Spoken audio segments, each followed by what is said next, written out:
He rose from the ashes of defeat, promising a new world order built on terror, hate, and ambition. His early victories were legendary, but in the end, it wasn't the Allies who brought him down. It wasn't his enemies. It was his own ego, his own mistakes, and his own blind arrogance.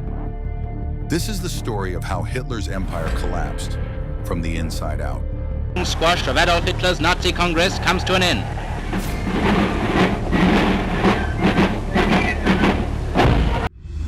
Segment 1. Hitler's fatal overconfidence after early victories. He wasn't just a dictator, he believed he was unstoppable. In the early years of World War II, Hitler stood atop Europe. Poland fell in weeks. France collapsed in 6 weeks. To the world, Hitler seemed like a military genius.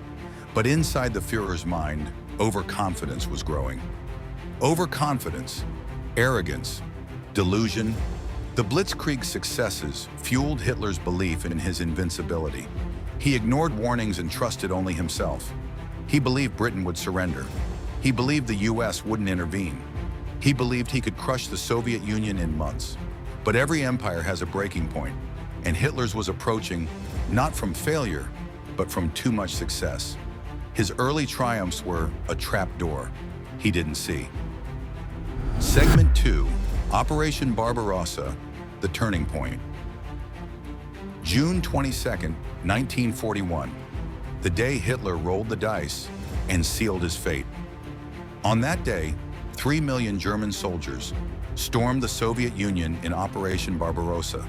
Hitler thought it would be a quick conquest, but he was wrong. The Soviets fought back fiercely. Hitler made a fatal mistake. He split his forces. Instead of focusing on a decisive blow, he diverted armies to the south for oil fields and to the north for Leningrad. That shattered German momentum. The brutal Russian winter came, and Hitler had underestimated the Soviet Union's size and resilience. Operation Barbarossa wasn't a triumph.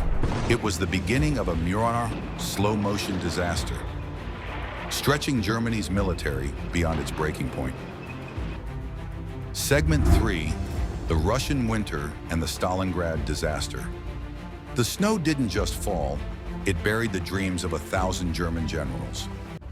By late 1941, the Germans were at the gates of Moscow, but then came the real Russian winter. Temperatures dropped to -40 degrees Celsius. Guns froze. Soldiers died from the cold. The Wehrmacht had never faced this before. The real disaster, however, was Stalingrad. Hitler believed capturing it would humiliate Stalin and secure vital resources. But Stalingrad became a grinding nightmare. House-to-house fighting turned the city into a graveyard. Soviet forces encircled the Germans' 6th Army, trapping them without supplies. Hitler refused to retreat, demanding his soldiers hold at any cost. By February 1943, the Germans surrendered, marking their first major defeat. Segment 4, Internal Chaos and Betrayals. By 1944, Hitler wasn't just losing a war, he was losing control. By 1944, Hitler's inner circle was crumbling. He stopped trusting his generals, demanding impossible victories. His paranoia grew, and high-ranking officers began to plot his assassination. On July 20th, 1944, a bomb planted by German officers almost killed him. Though he survived, it shattered the illusion of loyalty. Hitler purged anyone he suspected of disloyalty, further fracturing his command. The military leadership was paralyzed. Morale was crushed. Hitler was no longer the leader of a unified force. He was a dictator surrounded by fear and distrust. Segment 5, the two-front war and inevitable defeat. When you're surrounded on all sides, there's nowhere left to run. By 1944, Germany was fighting a two-front war. The Allies had landed in Normandy, and the Soviets were pushing toward Berlin. Hitler's forces were stretched thin.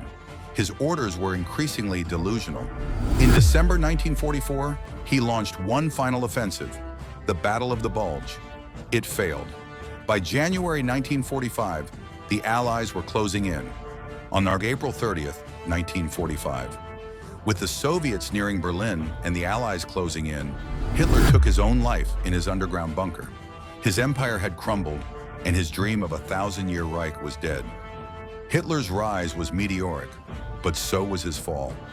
From early victories to disastrous defeats, Hitler's arrogance and delusions led to his downfall. His empire, built on terror, collapsed because of his inability to accept reality. In the end, even the greatest conquerors fall when their greatest enemy is themselves. If you want more videos like this, comment and like or subscribe.